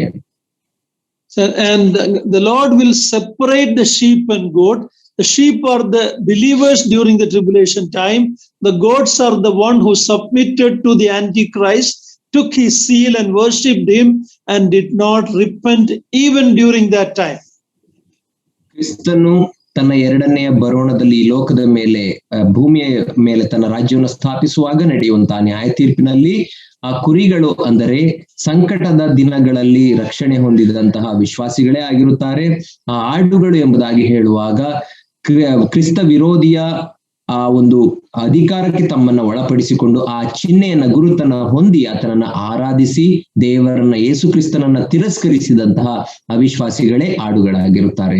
This is a big subject and I am not able to cover everything now, but understand that the remnant, the Jewish believers, will be severely persecuted by the Antichrist during that time. It is Jacob's trouble, Yakobina ikkattina kala. But there will be believing Gentiles who will protect them, provide for them. That is the topic in Matthew 25. You read it and study it. ನಾವು ಮತ್ತಾಯ 25ನೇ ಅಧ್ಯಾಯದಲ್ಲಿ ಓದುವಂತದ್ದು ಏನೆಂದರೆ ಈ ಒಂದು ಆ ಕುರಿತಾಗಿ ಹೇಳಬೇಕಾದ್ರೆ ಇದೊಂದು ದೊಡ್ಡ ಒಂದು ವಿಷಯವಾಗಿದೆ. ಅದನ್ನೆಲ್ಲ ನಾನು ಕವರ್ ಮಾಡ್ಲಿಕ್ಕೆ ಈ ಸಂದರ್ಭದಲ್ಲಿ ಸಾಧ್ಯವಿಲ್ಲ. ಆದರೆ ಆ ಮಹಾ ಸಂಕಟ ಮತ್ತು ಸಂಕಟದ ದಿನಗಳಲ್ಲಿ ಯಹೂದ್ಯ ವಿಶ್ವಾಸಿಗಳಿಗೆ ಬಹಳ ಹಿಂಸೆ ಆಗುವಂತದ್ದಾಗಿರುತ್ತದೆ. ಕ್ರಿಸ್ತ ವಿರೋಧಿಯು ಅವರನ್ನ ಕೊಲ್ಲಲಿಕ್ಕೆ ಮತ್ತು ಹಿಂಸೆ ಪಡಿಸಲಿಕ್ಕೆ ಹುಡುಕುವಾಗ ಆ ಸಂದರ್ಭದಲ್ಲಿ ಅನ್ಯ ಜನರಲ್ಲಿ ರಕ್ಷಣೆ ಹೊಂದಿದಂತಹ ವಿಶ್ವಾಸಿಗಳು ಆ ಯಹೂದ್ಯ ವಿಶ್ವಾಸಿಗಳನ್ನ ರಕ್ಷಿಸುತ್ತಾರೆ, ಅವರಿಗೆ ಕಾವಲಾಗಿದ್ದು ಅವರನ್ನ ಬಚ್ಚಿಟ್ಟು ಕಾಪಾಡುವವರಾಗಿರುತ್ತಾರೆ. ಅದೇ ವಿಷಯದ ಕುರಿತಾಗಿ 25ನೇ ಅಧ್ಯಾಯ ಮತ್ತಾಯನ ಸುವಾರ್ತೆ ಮಾತನಾಡುವಂತದ್ದಾಗಿದೆ. When the Lord said, "What you have done to the least, these my brethren, you have done it to me. I was naked, I was in prison, you visited me, I was hungry, you fed me." That is not talking about what we do now. It is what these believing Gentiles will do to the believing Jews when Antichrist persecute them severely. And that's the ones who will enter into the kingdom. ಅದರ ಕುರಿತಾಗಿ ಯೇಸು ಕ್ರಿಸ್ತನು ಮಾತನಾಡುವಾಗ ಹೇಳುತ್ತಾನೆ, ಈ ಅಲ್ಪರಲ್ಲಿ ಯಾವನಿಗೆ ನೀವು ಮಾಡಿದಿರೋ ಈ ಎಲ್ಲಾ ಕಾರ್ಯಗಳನ್ನ ಎಂಬುದಾಗಿ ಹೇಳುವಾಗ, ನಾನು ಹಸಿದಿದ್ದೆನು ನನಗೆ ಅನ್ನ ಕೊಟ್ಟಿರಿ, ನಾನು ಬೆತ್ತಲೆಯಾಗಿದ್ದೆನು ನನಗೆ ಒದ್ದಿಕೊಳ್ಳುವುದಕ್ಕೆ ಕೊಟ್ಟಿರಿ, ನಾನು ಪರದೇಶಿಯವನಾಗಿದ್ದನ್ನು ನನ್ನನ್ನು ಮನೆಗೆ ಸೇರಿಸಿಕೊಂಡಿರಿ ಎಂಬುದಾಗಿ ಹೇಳುವುದು ಅದು ಈ ಲೋಕದಲ್ಲಿ ಈಗ ನಾವು ಮಾಡುವಂತಹ ಕಾರ್ಯಗಳ ಕುರಿತಾಗಿ ಅಲ್ಲ, ಬದಲಾಗಿ ಆ ಸಂಕಟದ ದಿನಗಳಲ್ಲಿ ಆ ಯಹೂದ್ಯ ವಿಶ್ವಾಸಿಗಳು ಕ್ರಿಸ್ತ ವಿರೋಧಿಯಿಂದ ಹಿಂಸೆಗೆ ಒಳಗಾಗುವಾಗ ಅವರಿಗೆ ಅನ್ಯ ಜನರಲ್ಲಿ ಆರಿಸಲ್ಪಟ್ಟ ವಿಶ್ವಾಸಿಗಳು ಸೇರಿಸಿಕೊಳ್ಳುವುದರ ಕುರಿತಾಗಿ ಯೇಸು ಕ್ರಿಸ್ತನು ಮಾತನಾಡುತ್ತಿದ್ದಾನೆ. So there will be a general judgment where the believers will enter into the kingdom. The unbelievers and those who followed Antichrist, they will be killed and they will die. But their final judgment will come at the great white throne judgment. ಅದರ ವಿಷಯದಲ್ಲಿಯೇ ನಾವು ಮಾತನಾಡುವಂತದ್ದಾಗಿದೆ. ಏನಂದ್ರೆ ಸಾಮಾನ್ಯವಾದಂತಹ ಒಂದು ಪುನರುತ್ಥಾನ, ಸಾಮಾನ್ಯವಾದ ನ್ಯಾಯ ತೀರ್ಪಾಗುತ್ತದೆ. ವಿಶ್ವಾಸಿಗಳಾಗಿ ಜೀವಿಸಿದವರಿಗೆ ಆ ಒಂದು ನ್ಯಾಯ ತೀರ್ಪು ರಕ್ಷಣೆಗಾಗಿ ಅವರು ನಿತ್ಯ ಜೀವಕ್ಕೆ ಹೋಗುತ್ತಾರೆ. ಮತ್ತು ಕ್ರಿಸ್ತನನ್ನ ತಿರಸ್ಕರಿಸಿ ಜೀವಿಸಿದಂತವರು ಅವರು ಶಾಶ್ವತವಾದಂತಹ ನಾಶನಕ್ಕೆ, ಅಂದರೆ ಬಿಳಿ ಸಿಂಹಾಸನದ ಮುಂದೆ ಆಗುವಂತ ನ್ಯಾಯ ತೀರ್ಪಿಗೆ ಹೋಗುತ್ತಾರೆ. So some will enter into the kingdom, some will be denied entry into the kingdom. ಕೆಲವರು ಮಾತ್ರ ದೇವರ ರಾಜ್ಯವನ್ನು ಪ್ರವೇಶಿಸುತ್ತಾರೆ, ಇನ್ನು ಕೆಲವರಿಗೆ ದೇವರ ರಾಜ್ಯವು ತಿರಸ್ಕರಿಸಲ್ಪಟ್ಟು ಹೊರಗೆ ತಳ್ಳಲ್ಪಡುತ್ತಾರೆ. So that is the statement here, judgment at his coming at the kingdom. ಅದೇ ವಿಷಯದಲ್ಲಿ ಇಲ್ಲಿ ಸತ್ತವಕ್ಕೆ ಜೀವಿಸುವವರಿಗೂ ನ್ಯಾಯ ತೀರಿಸುವುದಕ್ಕೆ ಬರುವ ಕ್ರಿಸ್ತನು ಎಂಬುದಾಗಿ ಈ 4ನೇ ಅಧ್ಯಾಯ 1ನೇ ವಚನ ಮಾತನಾಡುತ್ತದೆ. And the topic of the different judgment in the Bible is a big topic, and maybe one day we can study that in detail. ಸತ್ಯವೇದದಲ್ಲಿ ಇರುವಂತಹ ಆ ನ್ಯಾಯ ತೀರ್ಪಿನ ವಿಷಯ ಅದು ದೊಡ್ಡ ವಿಷಯವಾಗಿದೆ ಮತ್ತು ಬೇರೆ ಬೇರೆ ವಿಧವಾದಂತಹ ನ್ಯಾಯ ತೀರ್ಪುಗಳಿವೆ. ಆ ಕುರಿತಾಗಿ ನಾವು ಒಂದು ದಿನ ಬೇಕಾದ್ರೆ ಅಧ್ಯಯನವನ್ನು ಮಾಡೋಣ. I don't know if I confused you more or I made it little clear to you. If you are a believer, there is no judgment for your sin in eternity. Your judgment is done away at cross. But as sons, you are judged now or disciplined now. As servants, we have to give an account for what we have done for the Lord from the time we believed him. ನಾನು ನಿಮಗೆ ಎಲ್ಲವನ್ನ ಸ್ಪಷ್ಟ ಮಾಡಿದ್ದೇನೋ ಅಥವಾ ಇನ್ನೂ ಹೆಚ್ಚು ಗಲಿಬಿಲಿಗೆ ಒಳಪಡಿಸಿದ್ದೇನೋ ನಿಮಗೆ ಗೊತ್ತಿಲ್ಲ. ಆದರೆ ನಿಮಗೆಲ್ಲ ಸ್ಪಷ್ಟವಾಗಿದೆ ಎಂಬುದಾಗಿ ನಾನು ನೆನೆಸುತ್ತೇನೆ. ವಿಶ್ವಾಸಿಗಳಾಗಿ ನಾವು ಜೀವಿಸುವುದಾದರೆ ನಮಗೆ ನಿತ್ಯ ಜೀವ ಉಂಟು. ನಮ್ಮ ಪಾಪಗಳಿಗೆ ಮಾಡಿದಂತ ಪಾಪಗಳಿಗೆ ಶಿಕ್ಷೆ ಇಲ್ಲ ಕ್ರಿಸ್ತನ ಅದ ನ್ಯಾಯ ತೀರ್ಪಿನಲ್ಲಿ. ಆದರೆ ಈ ಲೋಕದಲ್ಲಿ ನಾವು ಮಾಡುವಂತಹ ಪಾಪಗಳಿಗೆ ಈ ಲೋಕದಲ್ಲಿಯೇ ದೇವರು ನಮ್ಮನ್ನ ಶಿಸ್ತಿಗೆ ಒಳಪಡಿಸುತ್ತಾನೆ ಮತ್ತು ನಾವು ಮಾಡಿದಂತ ಸೇವೆಗಳಿಗೆ ಕ್ರಿಸ್ತನ ನ್ಯಾಯಸ್ಥಾನದ ಮುಂದೆ ಬಿರುದು ಸಿಕ್ಕುತ್ತದೆ ಅಥವಾ ತಪ್ಪಿ ಹೋಗುತ್ತದೆ. So here coming back to 2 Timothy chapter 4, the important thrust of Paul's charge is you preach the word. ಮತ್ತೆ ನಾವು 2ನೇ ತಿಮೋಥಿಯನಿಗೆ ಬರೆದ ಪತ್ರಿಕೆ 4ನೇ ಅಧ್ಯಾಯಕ್ಕೆ ಬರುವಾಗ ಇಲ್ಲಿ ಪೌಲನು ಹೊತ್ತಿ ತಿಮೋಥಿಯನಿಗೆ ಹೇಳುತ್ತಿರುವಂತಹ ವಿಷಯವೇನೆಂದರೆ ನೀನು ದೇವರ ವಾಕ್ಯವನ್ನ ಸಾರು ಎಂಬುದಾಗಿ ಹೇಳುತ್ತಾನೆ. The gospel is to be preached and the word of God is to be taught. ದೇವರ ಸುವಾರ್ತೆಯು ಅದು ಸಾರಲ್ಪಡಬೇಕು ಮತ್ತು ದೇವರ ವಾಕ್ಯವು ಅದು ಸರಿಯಾಗಿ ಉಪದೇಶಿಸಲ್ಪಡಬೇಕು. For unbelievers, they need to hear the gospel and come to salvation. ಅವಿಶ್ವಾಸಿಗಳು ಸುವಾರ್ತೆಯನ್ನ ಕೇಳಿ ಅವರು ದೇವರ ರಕ್ಷಣೆಗೆ ಬರಬೇಕು. Once you come to salvation, you need proper feeding of the word of God so you can grow in spiritual maturity. ನೀನು ರಕ್ಷಣೆ ಹೊಂದಿ ದೇವರ ರಾಜ್ಯಕ್ಕೆ ಬರುವಾಗ ನಿನಗೆ ಈ ಲೋಕದಲ್ಲಿ ಸರಿಯಾದಂತ ದೇವರ ವಾಕ್ಯದ ಬೋಧನೆಗಳು ಸಿಕ್ಕಬೇಕು ಮತ್ತು ನೀನು ಆತ್ಮೀಕವಾಗಿ ಇನ್ನೂ ಹೆಚ್ಚಾಗಿ ಅಭಿವೃದ್ಧಿ ಹೊಂದಬೇಕು. But the general time will be such, many won't like the sound doctrine. ಆದರೆ ಕಡೆಯ ದಿನಗಳು ಯಾವ ರೀತಿ ಇರುತ್ತವೆ ಎಂಬುದಾಗಿ ನಾವು ನೋಡುವಾಗ ಅನೇಕರು ಆ ಸ್ವಸ್ಥ ಬೋಧನೆಯನ್ನ ಇಷ್ಟಪಡದವರಾಗಿರುತ್ತಾರೆ. We saw in chapter 4 verse 4, if you reject the sound doctrine, what you get is myth. ಈ 4ನೇ ಅಧ್ಯಾಯದ 4ನೇ ವಚನದಲ್ಲಿ ನಾವು ನೋಡಿದ್ದು ಏನೆಂದರೆ ಈ ಸತ್ಯ ಬೋಧನೆಗೆ ನೀವು ಕಿವಿಗೊಡದೆ ಹೋದರೆ ಕಲ್ಪನಾ ಕಥೆಗಳನ್ನು ಕೇಳುವುದಕ್ಕೆ ಹೋಗುವರು ಎಂಬುದಾಗಿ ಅಲ್ಲಿ ನೋಡುತ್ತೇವೆ. The Christian church has mostly become entertainment centers of social gospel and prosperity gospel. ಕ್ರೈಸ್ತ ಸಭೆಯು ಅದು ಒಂದು ಮನರಂಜನೆಯ ಕೇಂದ್ರವಾಗಿ ಹೋಗಿದೆ ಮತ್ತು ಜನರಿಗೆ ಮೆಚ್ಚುಗೆಯಾಗುವಂತಹ ಸಂದೇಶ ಮತ್ತು ಅಭಿವೃದ್ಧಿಯ ಕುರಿತಾಗಿ ಬೋಧನೆ ಮಾಡುವಂತಹ ಕೇಂದ್ರಗಳಾಗಿ ಮಾರ್ಪಟ್ಟಿವೆ. Most of the television channels are propagating such gospel. ಅನೇಕ ಟಿವಿಯ ದೂರದರ್ಶನದ ಮುಖಾಂತರ ನಡೆಯುವಂತಹ ಆ ಸೇವೆಗಳು ಇಂತಹ ಬೋಧನೆಗಳನ್ನೇ ಪ್ರಸಾರ ಮಾಡುವಂತವುಗಳಾಗಿವೆ. Let us go on. In verse 5, there is a contrast.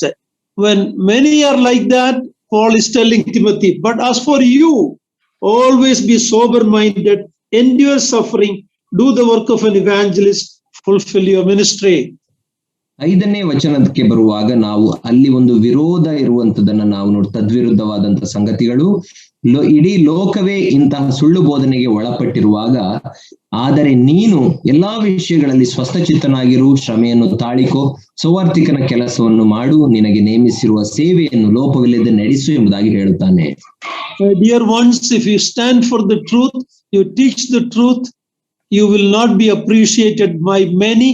Even among believers, there will be suffering in one form or other if you preach the unadulterated word of God. ನನ್ನ ಪ್ರಿಯರೇ, ನೀವು ದೇವರ ವಾಕ್ಯವನ್ನ ತಿಳಿದವರಾಗಿ ಆ ಸತ್ಯಕ್ಕಾಗಿ ನೀವು ನಿಲ್ಲುವುದಾದರೆ ನೀವು ಹಿಂಸೆಗೆ ಒಳಗಾಗುವವರಾಗಿರುತ್ತೀರಿ. ಅನ್ಯ ಜನಗಳಿಂದ ಮಾತ್ರವಲ್ಲ, ಸ್ವತಃ ಕ್ರೈಸ್ತರೇ ನಮಗೆ ಹಿಂಸೆಗೆ ಒಳಪಡಿಸುತ್ತಾರೆ. ಒಂದಲ್ಲ ಒಂದು ರೀತಿಯಲ್ಲಿ ನೀವು ಹಿಂಸೆಯನ್ನ ಪಡಬೇಕಾಗುತ್ತದೆ. Now let us read the verse 6 to 8.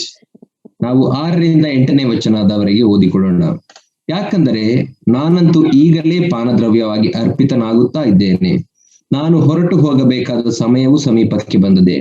ಶ್ರೇಷ್ಠ ಹೋರಾಟವನ್ನು ಮಾಡಿದ್ದೇನೆ, ನನ್ನ ಓಟವನ್ನು ಕಣಗಾಣಿಸಿದ್ದೇನೆ, ಕ್ರಿಸ್ತ ನಂಬಿಕೆಯನ್ನು ಕಾಪಾಡಿಕೊಂಡಿದ್ದೇನೆ. ನೀತಿವಂತರಿಗೆ ದೊರಕುವ ಜಯಮಾಲೆಯು ಮುಂದೆ ನನಗೆ ಸಿದ್ಧವಾಗಿದೆ. ಅದನ್ನು ನೀತಿಯುಳ್ಳ ನ್ಯಾಯಾಧಿಪತಿಯಾಗಿರುವ ಕರ್ತನು ಆ ದಿನದಲ್ಲಿ ನನಗೆ ಕೊಡುವನು. ನನಗೆ ಮಾತ್ರವಲ್ಲದೆ ತನ್ನ ಪ್ರತ್ಯಕ್ಷತೆಯನ್ನು ಪ್ರೀತಿಸುವವರೆಲ್ಲರಿಗೂ ಕೊಡುವನು. Here we read about the faithfulness of Apostle Paul. ಇಲ್ಲಿ ನಾವು ಅಪೋಸ್ತಲನ ಆ ನಂಬಿಗಸ್ತಿಕೆಯ ಕುರಿತಾಗಿ ನಾವು ನೋಡುತ್ತೇವೆ. What was overshadowing in this epistle, now he makes it clear, I am going to die. ಈ ಪತ್ರಿಕೆಯಲ್ಲಿ ಮರೆಯಾಗಿದ್ದಂತಹ ವಿಷಯವನ್ನು ಆತನು ಈಗ ಸ್ಪಷ್ಟವಾಗಿ ತಿಳಿಸುತ್ತಿದ್ದಾನೆ. ಏನೆಂದರೆ, ನಾನು ಸಾಯುವ ಕಾಲವು ಸಮೀಪವಾಯಿತು. Paul is viewing his death now as certain. ಪೌಲನು ತನ್ನ ಮರಣವು ಈಗ ಅದು ಸ್ಪಷ್ಟವಾಗಿ ನೇನೋ ಆಗುತ್ತದೆ ಎಂಬುದಾಗಿ ಆತನು ತಿಳಿದವನಾಗಿದ್ದಾನೆ. He calls his death like a drink offering. ಆತನು ತನ್ನ ಮರಣವನ್ನ ಆ ಒಂದು ಪಾನದ್ರವ್ಯಕ್ಕೆ ಹೋಲಿಸುವವನಾಗಿದ್ದಾನೆ. Philippians 2:17. ಫಿಲಿಪಿಯವರಿಗೆ ಬರೆದ ಪತ್ರಿಕೆ 2ನೇ ಅಧ್ಯಾಯ 17ನೇ ವಚನ. ಫಿಲಿಪಿ 2:17. ನಿಮ್ಮ ನಂಬಿಕೆ ಎಂಬ ಯಜ್ಞವನ್ನು ದೇವರಿಗರ್ಪಿಸುವ ಸೇವೆಯಲ್ಲಿ ನಾನೇ ಪಾನದ್ರವ್ಯವಾಗಿ ಅರ್ಪಿತವಾಗಬೇಕಾದರೂ ನನಗೆ ಸಂತೋಷ, ನಿಮ್ಮೆಲ್ಲರ ಕೂಡ ಸಂತೋಷ.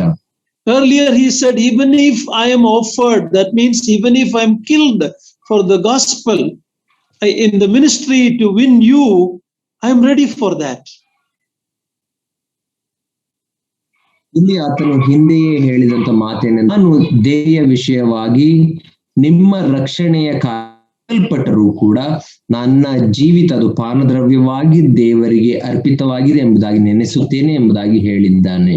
In Acts 20:24, he tells about his readiness not only to suffer but to die for the Lord. Read Acts 20:24. ಅಪೊಸ್ತಲರ ಕೃತ್ಯ 20ನೇ ಅಧ್ಯಾಯ 24ನೇ ವಚನದಲ್ಲಿ ಆತನು ಸೇವೆಗಾಗಿ ಸಾಯುವುದಕ್ಕೂ ನಾನು ಸಿದ್ಧನಿದ್ದಾತನು ಹೇಳುವವನಾಗಿದ್ದಾನೆ. ಅಪೊಸ್ತಲರ ಕೃತ್ಯ 20ನೇ ಅಧ್ಯಾಯ 24ನೇ ವಚನ. ಆದರೆ ಪ್ರಾಣವನ್ನು ಉಳಿಸಿಕೊಳ್ಳುವುದೇ ವಿಶೇಷವೆಂದು ನಾನು ಎಣಿಸುವುದಿಲ್ಲ, ದೇವರ ಕೃಪೆಯ ವಿಷಯವಾದ ಸುವಾರ್ತೆಯನ್ನು ಆಸಕ್ತಿಯಿಂದ ಪ್ರಕಟಿಸಬೇಕೆಂಬುದಾಗಿ ಕರ್ತನಾದ ಯೇಸುವಿನಿಂದ ನಾನು ಹೊಂದಿರುವ ಸೇವೆ ಎಂಬ ಓಟವನ್ನು ಕಡೆಗಾಣಿಸುವುದೊಂದೇ ನನ್ನ ಅಪೇಕ್ಷೆ. Yeah, he was never afraid of dying if that is the will of God. ದೇವರ ಚಿತ್ತವಿರುವುದಾದರೆ ನಾನು ಸಾಯಲಿಕ್ಕೆ ಎಂದಿಗೂ ಭಯಪಡುವುದಿಲ್ಲ ಎಂಬುದಾಗಿ ಪೌಲನು ಹೇಳುತ್ತಾನೆ. We all know his famous statement in Philippians 1:21, for me to live is Christ, but to die is gain. ನಾವು ಪೌಲನ ಅತ್ಯಂತ ಸುಪ್ರಸಿದ್ಧವಾದಂತಹ ಒಂದು ಹೇಳಿಕೆಯನ್ನು ನಾವು ನೋಡುತ್ತೇವೆ. ಫಿಲಿಪಿಯವರಿಗೆ ಬರೆದ ಪತ್ರಿಕೆ 1ನೇ ಅಧ್ಯಾಯದಲ್ಲಿ, ನನಗೆ ಬದುಕುವುದೆಂದರೆ ಕ್ರಿಸ್ತನೇ, ಸಾಯುವುದು ಲಾಭವೇ ಎಂಬುದಾಗಿ ಆತನು ಹೇಳುತ್ತಾನೆ. Acts 21:11-13 also. ಅಪೊಸ್ತಲರ ಕೃತ್ಯ 21ನೇ ಅಧ್ಯಾಯ 11ರಿಂದ 13ನೇ ವಚನದವರೆಗೂ ನಾವು ನೋಡುವಾಗ ಅದನ್ನೇ ಹೇಳುತ್ತಾನೆ. ಪೌಲನ ನಡುಕಟ್ಟನ್ನು ತೆಗೆದು ತನ್ನ ಕೈಕಾಲುಗಳನ್ನು ಕಟ್ಟಿಕೊಂಡು ಕಟ್ಟಿಕೊಂಡು ಈ ನಡುಕಟ್ಟು ಯಾವನದೋ ಆ ಮನುಷ್ಯನನ್ನು ಯಹೂದ್ಯರು ಇದೇ ರೀತಿಯಾಗಿ ಯೆರೂಸಲೇಮಿನಲ್ಲಿ ಕಟ್ಟಿ ಅನ್ಯ ಜನರ ಕೈಗೆ ಒಪ್ಪಿಸಿಕೊಡುವರು, ಹೀಗೆ ಪವಿತ್ರಾತ್ಮನು ಹೇಳುತ್ತಾನೆಂಬುದಾಗಿ ಹೇಳಿದನು. ಆ ಮಾತನ್ನು ಕೇಳಿದಾಗ ನಾವು ಆ ಸ್ಥಳದವರು ನೀನು ಯೆರೂಸಲೇಮಿಗೆ ಹೋಗಬಾರದೆಂದು ಪೌಲನನ್ನು ಬೇಡಿಕೊಂಡೆವು. ಅದಕ್ಕೆ ಪೌಲನು, ನೀವು ಅತ್ತತ್ತು ಯಾಕೆ ನನ್ನನ್ನು ಎದೆ ಒಡೆಸುತ್ತೀರಿ? ನಾನು ಕರ್ತನಾದ ಯೇಸುವಿನ ಹೆಸರಿನ ನಿಮಿತ್ತವಾಗಿ ಯೆರೂಸಲೇಮಿನಲ್ಲಿ ಬೇಡಿ ಹಾಕಿಸಿಕೊಳ್ಳುವುದಕ್ಕೆ ಮಾತ್ರವಲ್ಲದೆ ಸಾಯುವುದಕ್ಕೂ ಸಿದ್ಧವಾಗಿದ್ದೇನೆ ಅಂದನು. So when the believers told him, when a prophet came and told that Paul is going to suffer much in Jerusalem, and even Luke, now there is a statement that includes the author of the book of Acts, Luke, even he is telling Paul, don't go there. But he said, why are you saying like that? I am ready not only to suffer, but to die for the Lord. ಪೌಲನು ಯೆರೂಸಲೇಮಿಗೆ ಹೋಗುವುದಾದರೆ ಅಲ್ಲಿ ಹಿಂಸೆಗೆ ಒಳಪಟ್ಟು ಸಾಯ್ತಾನೆ ಎಂಬುದಾಗಿ ಒಬ್ಬ ಪ್ರವಾದಿಯು ಬಂದು ಪ್ರವಾದನೆ ನುಡಿಯುವಾಗ ಅಲ್ಲಿದ್ದಂತಹ ವಿಶ್ವಾಸಿಗಳು ಆತನ ಜೊತೆಯಲ್ಲಿ ಇದ್ದಂತಹ ಲೂಕನು, ಈ ಅಪೊಸ್ತಲರ ಕೃತ್ಯ ಪುಸ್ತಕವನ್ನ ಬರೆದಂತಹ ಲೂಕನು ಕೂಡ ಆತನಿಗೆ ನೀನು ಯೆರೂಸಲೇಮಿಗೆ ಹೋಗಬೇಡ ಎಂಬುದಾಗಿ ಒತ್ತಾಯಪಡಿಸುವಾಗ ಪೌಲನು ಹೇಳುತ್ತಾನೆ, ನೀವು ಯಾಕೆ ಈ ರೀತಿ ಅತ್ತತ್ತು ನನಗೆ ಭಯಪಡಿಸುತ್ತೀರಿ? ನಾನು ಯೆರೂಸಲೇಮಿಗೆ ಹೋಗಿ ಸಾಯುವುದಕ್ಕೂ ಹಿಂಸೆ ಪಡುವುದಕ್ಕೂ ನಾನು ಸಿದ್ಧನಿದ್ದೇನೆ ಎಂಬುದಾಗಿ ಹೇಳುತ್ತಾನೆ. He wanted to glorify the Lord whether he is living or whether he is dying. ಆತನು ಸಾಯುತ್ತಿದ್ದರೂ ಒಂದು ವೇಳೆ ಬದುಕಿದ್ದರೂ ಕೂಡ ಕ್ರಿಸ್ತನನ್ನೇ ಮಹಿಮೆ ಪಡಿಸಬೇಕು ಎಂಬುದಾಗಿ ಬಯಸಿದನು. You remember in John 21, the Lord told Peter about how he is going to die. ನಾವು ಯೋಹಾನ 21ನೇ ಅಧ್ಯಾಯಕ್ಕೆ ಬರುವಾಗ ಯೋಹಾನನ ಸುವಾರ್ತೆ 21ನೇ ಅಧ್ಯಾಯದಲ್ಲಿ ಯೇಸು ಕ್ರಿಸ್ತನು ಪೇತ್ರನಿಗೆ ಯಾವ ಮರಣವನ್ನು ಪೇತ್ರನು ಸಾಯುತ್ತಾನೆ ಎಂಬುದಾಗಿ ಅಲ್ಲಿ ಹೇಳುತ್ತಾನೆ. Verse 18 and 19 of John 21. 21ನೇ ಅಧ್ಯಾಯ ಯೋಹಾನನ ಸುವಾರ್ತೆ 18 ಮತ್ತು 20 ಮತ್ತು 21. John 21, 18 and 19. ಯೋಹಾನನ ಸುವಾರ್ತೆ 21ನೇ ಅಧ್ಯಾಯ 18 ಮತ್ತು 19. ನಿನಗೆ ನಿಜ ನಿಜವಾಗಿ ಹೇಳುತ್ತೇನೆ, ನೀನು ಯೌವನಸ್ಥನಾಗಿದ್ದಾಗ ನೀನೇ ನಡುವನ್ನು ಕಟ್ಟಿಕೊಂಡು ಇಷ್ಟ ಬಂದ ಕಡೆಗೆ ತಿರುಗಾಡುತ್ತಿದ್ದಿ. ಆದರೆ ನೀನು ಮುದುಕನಾದಾಗ ನಿನ್ನ ಕೈಗಳನ್ನು ಚಾಚುವಿ, ಮತ್ತೊಬ್ಬನು ನಿನ್ನ ನಡುವನ್ನು ಕಟ್ಟಿಕೊಂಡು ನಿನಗೆ ಇಷ್ಟವಿಲ್ಲದ ಕಡೆಗೆ ನಿನ್ನನ್ನು ತೆಗೆದುಕೊಂಡು ಹೋಗುವನು ಎಂದು ಹೇಳಿದನು. ಅವನು ಎಂಥ ಸಾವಿನಿಂದ ದೇವರನ್ನು ಮಹಿಮೆ ಪಡಿಸುವನು ಎಂಬುದನ್ನು ಆತನು ಈ ಮಾತಿನಿಂದ ಸೂಚಿಸಿದನು. ಇದನ್ನು ಹೇಳಿ ಆತನು ಅವನಿಗೆ, ನನ್ನನ್ನು ಹಿಂಬಾಲಿಸು ಎಂದು ಹೇಳಿದನು. Here the Lord is telling Apostle Peter how he will die, and through that death he will glorify the Lord. ಇಲ್ಲಿ ಕರ್ತನಾದ ಯೇಸು ಕ್ರಿಸ್ತನು ಪೇತ್ರನಿಗೆ ಎಂತಹ ಮರಣವನ್ನು ನೀನು ಸಾಯುತ್ತಿ ಮತ್ತು ಆ ಮರಣದ ಮೂಲಕ ದೇವರನ್ನ ಮಹಿಮೆ ಪಡಿಸುತ್ತಿ ಎಂಬುದಾಗಿ ಹೇಳುತ್ತಿದ್ದಾನೆ. Paul never had a fear of death. ಪೌಲನು ಮರಣದ ಕುರಿತಾಗಿ ಎಂದೂ ಭಯಪಟ್ಟವನಲ್ಲ. Earlier when he was in the jail, he believed that through the prayers of God's people he will be released. ಆತನು ಈ ಹಿಂದೆ ಸೆರೆಮನೆಯಲ್ಲಿ ಇದ್ದಾಗಲೂ ಕೂಡ ದೇವ ಜನರ ಪ್ರಾರ್ಥನೆಯಿಂದ ನಾನು ಬಿಡುಗಡೆ ಹೊಂದುತ್ತೇನೆ ಎಂಬುದಾಗಿ ನಂಬಿದ್ದನು. But now the situation is changed. He knew that he is going to be killed. ಆದರೆ ಈಗ ಪರಿಸ್ಥಿತಿ ಬದಲಾಗಿದೆ. ಈಗ ಆತನಿಗೆ ಸ್ಪಷ್ಟವಾಗಿ ಗೊತ್ತು, ನನ್ನನ್ನ ಆ ಮರಣದಂಡನೆಗೆ ಗುರಿಪಡಿಸಿದ್ದಾರೆ, ನಾನು ಸಾಯುತ್ತೇನೆ ಎಂಬುದಾಗಿ ತಿಳಿದವನಾಗಿದ್ದನು. But look at what he mentions in verse 6. He says, my time of my departure has come. ಇಲ್ಲಿ 6ನೇ ವಚನಕ್ಕೆ ಬರುವಾಗ ಆತನು ಏನನ್ನು ಹೇಳುತ್ತಾನೆ ಇಲ್ಲಿ ನೋಡಿರಿ, ಯಾಕಂದರೆ ನಾನಂತೂ ಈಗಲೇ ಪಾನದ್ರವ್ಯವಾಗಿ ಅರ್ಪಿತನಾಗುತ್ತಾ ಇದ್ದೇನೆ, ನಾನು ಹೊರಟು ಹೋಗಬೇಕಾದ ಸಮಯವು ಸಮೀಪಕ್ಕೆ ಬಂದದೆ.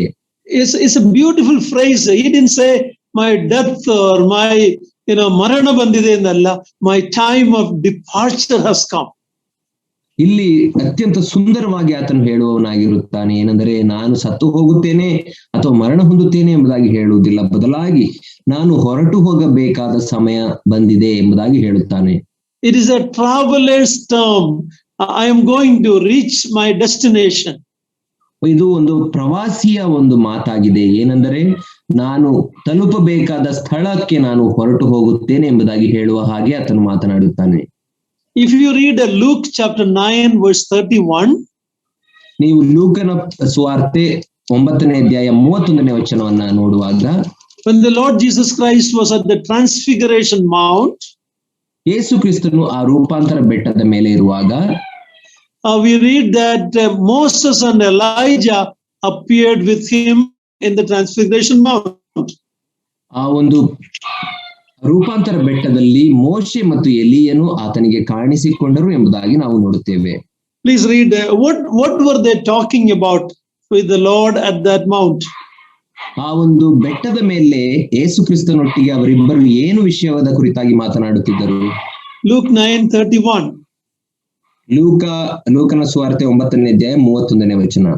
ಇವರು ವೈಭವದೊಡನೆ ಕಾಣಿಸಿಕೊಂಡು ಯೆರೂಸಲೇಮಿನಲ್ಲಿ ಆತನು ನೆರವೇರಿಸಬೇಕಾಗಿದ್ದ ಮರಣದ ವಿಷಯವಾಗಿ ಮಾತಾಡುತ್ತಿದ್ದರು.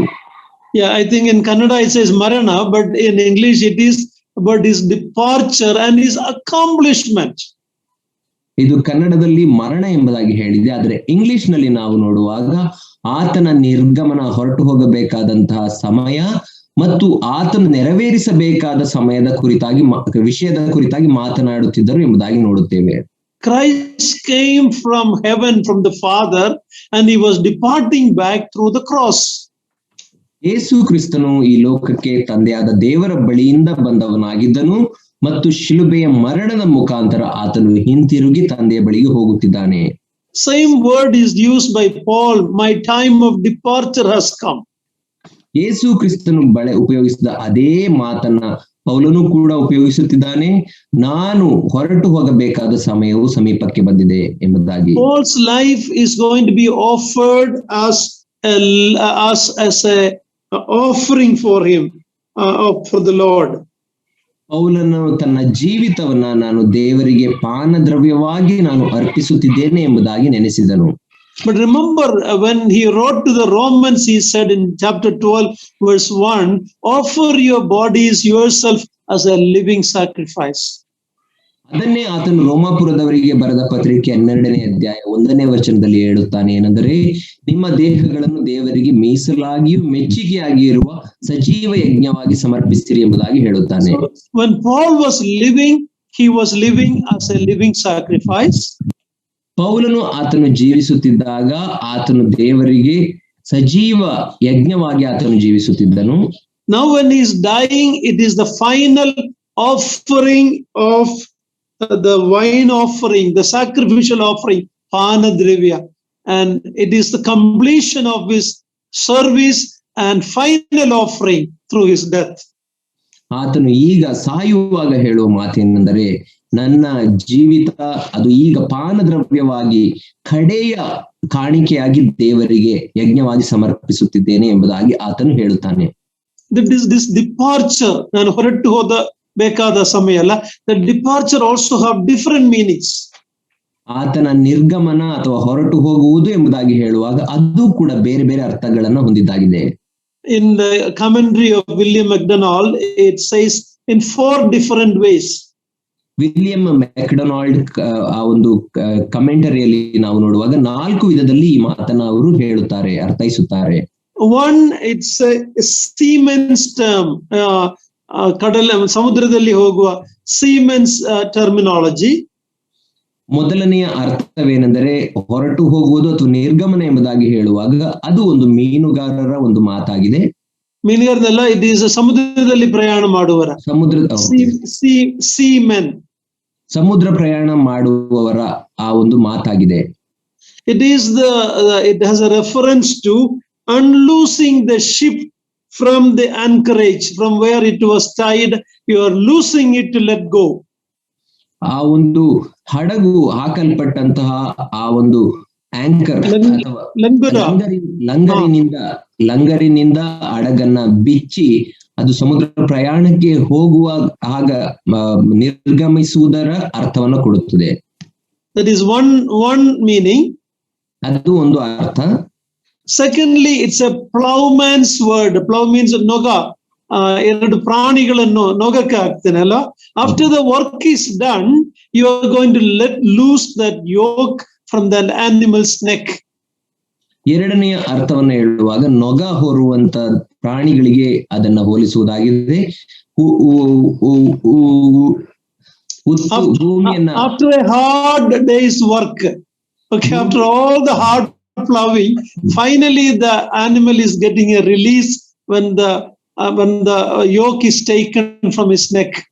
ಭೂಮಿಯನ್ನ ಕಷ್ಟಪಟ್ಟು ದಿನಪೂರ್ತಿ ಉಳುವ ಆ ಒಂದು ಹಸುವಿನ ಆ ಒಂದು ನೊಗವನ್ನ ಬಿಚ್ಚಿ ಯಾವ ರೀತಿ ಅದಕ್ಕೆ ವಿಶ್ರಾಂತಿಯನ್ನ ಕೊಡುತ್ತಾರೋ ಆ ಅರ್ಥದಲ್ಲಿಯೂ ಕೂಡ ನಿರ್ಗಮನ ಎಂಬುದನ್ನ ಉಪಯೋಗಿಸಲ್ಪಟ್ಟಿದೆ. Thirdly, it is a traveler's expression, unpacking of the tent. Once a traveler stayed in one place, lived in a tent. Now the time has come to move on. So the tent is packed and he moves on. ಮೂರನೇ ಅರ್ಥ ಪ್ರಯಾಣಿಕರ ಭಾಷೆಯಲ್ಲಿ ಹೇಳುವ ಅರ್ಥವಾಗಿದೆ. ಏನಂದರೆ ಪ್ರಯಾಣಿಕನು ಒಂದು ಕಡೆ ತನ್ನ ಪ್ರಯಾಣವನ್ನ ತನ್ನ ಆ ಒಂದು ವಾಸವನ್ನ ಮುಗಿಸಿದಾಗ ಮತ್ತೆ ನಂತರದ ಸ್ಥಳಕ್ಕೆ ಹೋಗುವಾಗ ಯಾವ ರೀತಿ ತನ್ನ ಆ ಒಂದು ಗುಡಾರವನ್ನ ಬಿಚ್ಚಿ ಆತನು ಅಣಿ ಮಾಡಿಕೊಳ್ಳುತ್ತಾನೋ ಆ ಅರ್ಥದಲ್ಲಿ ಹೇಳಲ್ಪಟ್ಟಿದೆ. Fourthly, it is a philosopher's term, on the Tattvajnani. For all the problems of this life, there is going to be a solution when we meet him, when we live this life in this world. ನಾಲ್ಕನೆಯ ಅರ್ಥ ತತ್ವಜ್ಞಾನಿಗಳ ಭಾಷೆಯಲ್ಲಿ ಹೇಳುವಂತ ಅರ್ಥವಾಗಿದೆ. ಏನೆಂದರೆ ಈ ಲೋಕದ ಎಲ್ಲಾ ಜಂಜಾಟ ಮತ್ತು ಹಿಂಸೆಯನ್ನು ನಾವು ಮುಗಿಸಿ ವಿಶ್ರಾಂತಿಗಾಗಿ ಕರ್ತನ ಬಳಿಗೆ ಹೋಗುವುದರ ಕುರಿತಾಗಿ ನಾನು ತಿರುಗಿ ಹೋಗುತ್ತೇನೆ ಎಂಬುದಾಗಿ ಹೇಳುವ ಮಾತನ್ನ ಹೇಳಲ್ಪಟ್ಟಿದೆ. So death for Paul is nothing but a departure. ಆದ್ದರಿಂದ ಮರಣ ಎಂಬುದಾಗಿ ಹೇಳುವಂಥದ್ದು ಪೌಲನ ಭಾಷೆಯಲ್ಲಿ ದೇವರ ಬಳಿಗೆ ಹೋಗುವಂಥದ್ದೇ ಆಗಿದೆ.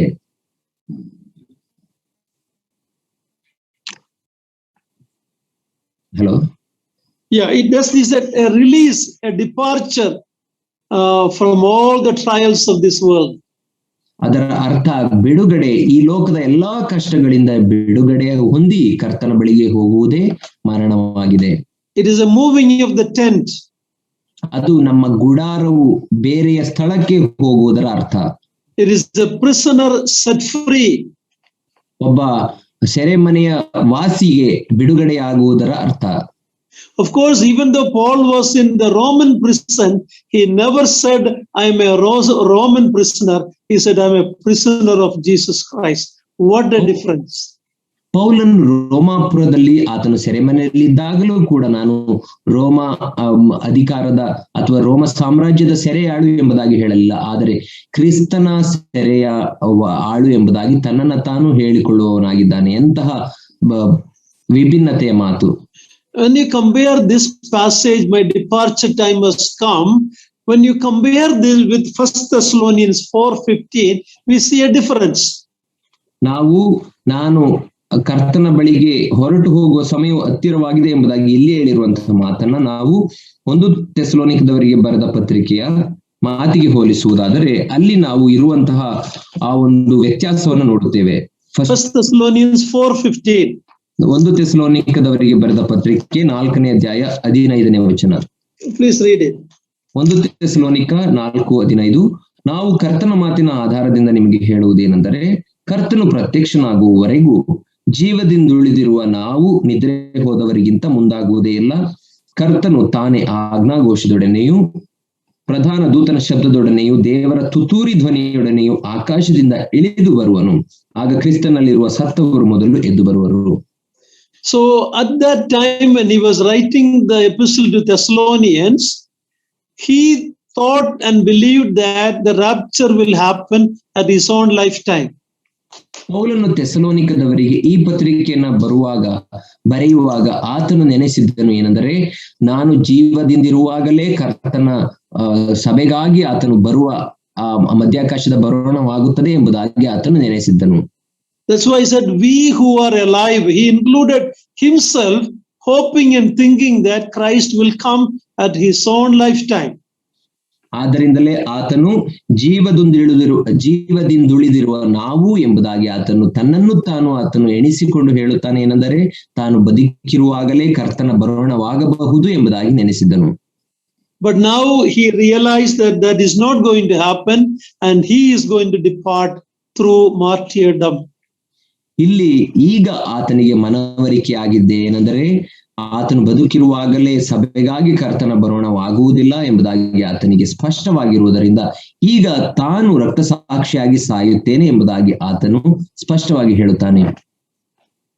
Whether the Lord comes today or not, we should always live in the expectation of his coming, like Paul lived or the early century believers lived.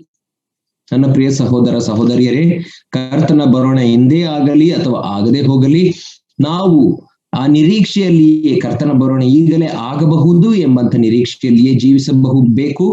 ಹೇಗೆ ಆ ಮೊದಲನೆಯ ಶತಮಾನದ ವಿಶ್ವಾಸಿಗಳು ಮತ್ತು ಪೌಲನು ತನ್ನ ಜೀವಿತವನ್ನು ಜೀವಿಸಿದರು, ಅದೇ ರೀತಿ ನಾವು ಕೂಡ ಜೀವಿಸಬೇಕು. If I start verse 7 and 8, I don't think I will be able to complete that. There's so much to share from verse 7 and 8. I think we have to wait till next week to touch those verses. 7 ಮತ್ತು 8ನೇ ವಚನವನ್ನ ನಾನು ಈಗ ಪ್ರಾರಂಭಿಸುವುದಾದ್ರೆ ಅದನ್ನ ಮುಗಿಸಲಿಕ್ಕೆ ನನಗೆ ಸಮಯವಾಗುವುದಿಲ್ಲ. ಆದ್ದರಿಂದ ದೇವರ ಚಿತ್ತ ಇರುವುದಾದ್ರೆ ಮುಂದಿನ ವಾರ ನಾವು ಆ ವಿಷಯಗಳನ್ನ ನೋಡಿಕೊಳ್ಳೋಣ. I just want to mention something. Verse 7 is often quoted or printed on funeral services of believers. ನಾನು ಒಂದು ವಿಷಯವನ್ನು ಹೇಳಲಿಕ್ಕೆ ಬಯಸುತ್ತೇನೆ ಈ ಸಂದರ್ಭದಲ್ಲಿ, ಏನೆಂದರೆ ಈ 7ನೇ ವಚನವನ್ನ ವಿಶ್ವಾಸಿಗಳು ಸತ್ತಾಗ ಅವರ ಭೂಸ್ಥಾಪನೆಯ ಕಾರ್ಯದ ಸಮಯದಲ್ಲಿ ಸಾಮಾನ್ಯವಾಗಿ ಉಪಯೋಗಿಸುತ್ತಾರೆ. Can we read that? ಅದನ್ನ ಓದಿಕೊಳ್ಳೋಣ. ಶ್ರೇಷ್ಠ ಹೋರಾಟವನ್ನು ಮಾಡಿದ್ದೇನೆ, ನನ್ನ ಓಟವನ್ನು ಕಡೆಗಾಣಿಸಿದ್ದೇನೆ, ಕ್ರಿಸ್ತ ನಂಬಿಕೆಯನ್ನು ಕಾಪಾಡಿಕೊಂಡಿದ್ದೇನೆ. I am a little careful I am a little hesitant to or I don't really appreciate people writing that at the funeral service, because this is not what somebody wrote at Paul's funeral service. He is telling this while he was still alive. ನಾವು ಆ ಭೂಸ್ಥಾಪನೆಯ ಕಾರ್ಯ ನಡೆಯುವಾಗ, ಪ್ರಾರ್ಥನೆ ಮಾಡುವಾಗ ಅಥವಾ ಆ ಸಂದರ್ಭಗಳಲ್ಲಿ ಇದನ್ನ ಈ ಮಾತನ್ನು ಉಪಯೋಗಿಸುವುದರಲ್ಲಿ ನನಗೆ ಅಷ್ಟು ಸಮ್ಮತಿ ಇಲ್ಲ. ಯಾಕೆಂದರೆ ಪೌಲನು ಸಾಯುವ ಸಂದರ್ಭದಲ್ಲಿ ಅಥವಾ ಆತನ ಭೂಸ್ಥಾಪನೆಯ ಕಾರ್ಯದ ಸಂದರ್ಭದಲ್ಲಿ ಯಾರೋ ಬೇರೆಯವರು ಈ ಮಾತನ್ನ ಹೇಳಿದ್ದಲ್ಲ, ಬದಲಾಗಿ ಜೀವಂತವಾಗಿರುವಾಗ ಪೌಲನು ತಾನೇ ತನ್ನ ಕುರಿತಾಗಿ ಹೇಳಿದ ಮಾತು ಇದಾಗಿದೆ. May the Lord help us to have such a testimony that Paul had. Earlier in Corinthians he said, "Follow me as I follow Christ." ಪೌಲನು ಜೀವಿಸಿದಂತಹ ಸಾಕ್ಷ್ಯ ಜೀವಿತವನ್ನೇ ನಾವು ಜೀವಿಸುವ ಹಾಗೆ ಕರ್ತನು ನಮ್ಮೆಲ್ಲರಿಗೆ ಸಹಾಯ ಮಾಡಲಿ. ಈ ಹಿಂದೆ ಕೊರಿಂಥದವರಿಗೆ ಬರೆದ ಪತ್ರಿಕೆಯಲ್ಲಿ ಆತನು ಹೇಳುತ್ತಾನೆ, ನಾನು ಕ್ರಿಸ್ತನನ್ನು ಹಿಂಬಾಲಿಸುವ ಹಾಗೆ ನೀವು ನನ್ನನ್ನು ಹಿಂಬಾಲಿಸಿರಿ ಎಂಬುದಾಗಿ ಹೇಳಿದನು. I am very ashamed even to quote that verse. ಆ ವಚನವನ್ನ ಹೇಳುವುದಕ್ಕೂ ಕೂಡ ನನಗೆ ನಾಚಿಕೆ ಆಗುತ್ತದೆ. May we have such a commitment. Apostle Paul, he was Saul of Tarsus when he met the Lord on the road to Damascus. ಅಪೊಸ್ತಲನಾದಂಥ ಪೌಲನು ಮೊದಲು ತಾರ್ಸದ ಸೌಲನಾಗಿದ್ದನು, ಆ ದಮಸ್ಕದ ದಾರಿಯಲ್ಲಿ ಕರ್ತನನ್ನ ಸಂಧಿಸಿದ. He never turned back or looked back. He was totally committed to the cause of Christ. ಕ್ರಿಸ್ತನ ಆ ದಮಸ್ಕದ ದಾರಿಯಲ್ಲಿ ಭೇಟಿ ಮಾಡಿದ ದಿನದಿಂದ ಆತನು ಹಿಂದೆ ತನ್ನ ಜೀವಿತವನ್ನ ಕ್ರಿಸ್ತನಿಗೆ, ಆತನ ಸೇವೆಗೆ ಸಂಪೂರ್ಣ. The same zeal he had to kill Christians, the same zeal, but now for Christ he had it. It never reduced in his life. ಈ ಹಿಂದೆ ಯೇಸು ಕ್ರಿಸ್ತನನ್ನ ಸಂಧಿಸುವುದಕ್ಕಿಂತ ಮುಂಚೆ ಆತನು ಕ್ರೈಸ್ತರನ್ನ ಹಿಂಸೆಪಡಿಸುವುದಕ್ಕೆ ಹೊಂದಿದಂತ ಆ ಅಭಿಮಾನವನ್ನೇ ಈಗ ಕ್ರಿಸ್ತನನ್ನ ನಂಬಿದ ನಂತರ ಆತನ ಸೇವೆಗಾಗಿ ಅಭಿಮಾನವನ್ನ ಉಪಯೋಗಿಸುತ್ತಿದ್ದಾನೆ. For me to live is Christ, to die is gain. ನನಗೆ ಬದುಕುವುದೆಂದರೆ ಕ್ರಿಸ್ತನೇ, ಸಾಯುವುದು ಲಾಭವೇ. May the Lord bless these words to each one of us. May his name be glorified. Thank you, Brother Niranjan. ದೇವರು ಈ ವಾಕ್ಯವನ್ನು ಹೆಚ್ಚಾಗಿ ಆಶೀರ್ವದಿಸಲಿ. ದೇವರ ನಾಮಕ್ಕೆ ಮಹಿಮೆಯಾಗಲಿ.